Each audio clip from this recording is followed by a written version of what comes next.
야권이 최상병 특검법을 수용하라고 정부 여당을 압박하는 가운데 여권 일각에선 조건부 수용론이 언급되고 있습니다.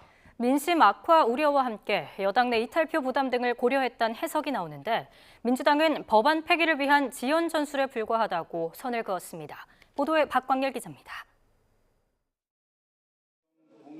야권 주도로 국회 본회의를 통과한 최상병 특검법과 관련해 여권 일부에서 거론되는 조건부 수용론에 조혜진 의원이 가세했습니다.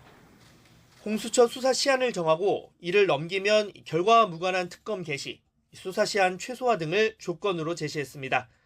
앞서 일부 친윤계 역시 수용과 거부 양자택일이 아닌 제3의 길을 주장하며 협상 요구에 힘을 보탰습니다. 타이밍, 공수처 수사 끝난 다음에 하자.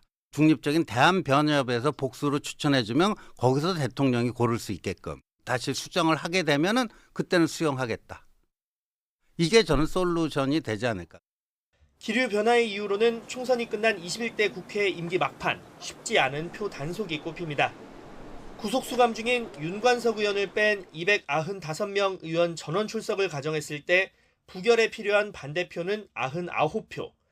여당 113명 모두 참석하면 충분히 저지 가능하지만 불출마, 낙천, 낙선으로 다음 국회에서 볼 수 없는 의원 58명의 표심이 변수로 지목되는 겁니다. 여기에 여소야대가 더 극명해지는 22대 국회에서의 특검법 재발의를 야권이 연일 강조하는 점 역시 조건부 수용 주장에 무게를 싣는다는 분석입니다.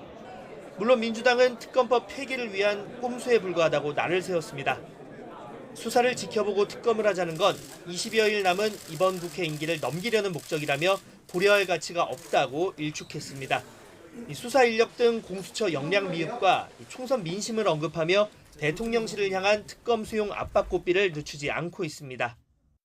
만약에 거부권을 행사하고 제2결로 왔을 경우에는 전국이 상당히 또 파란이 있을 것 같으니까 이 최혜병 특검법과 관련돼서 수용을 좀 촉구하는 그런 말씀을 하셨습니다. 여당 지도부 역시 조건부 합의 가능성에 회의적인 반응입니다. 원내 핵심 관계자는 YTN과의 통화에서 민주당이 타협 여지를 전혀 내주지 않고 있어 상황과 시점 모두 맞지 않는 주장이라고 선을 그었습니다. 다만 당내 일각에선 소통과 협치 의지를 부각하고 민주당에 공을 넘기는 일종의 출구 전략이 될 수 있다는 의견도 있습니다. YTN 박광열입니다.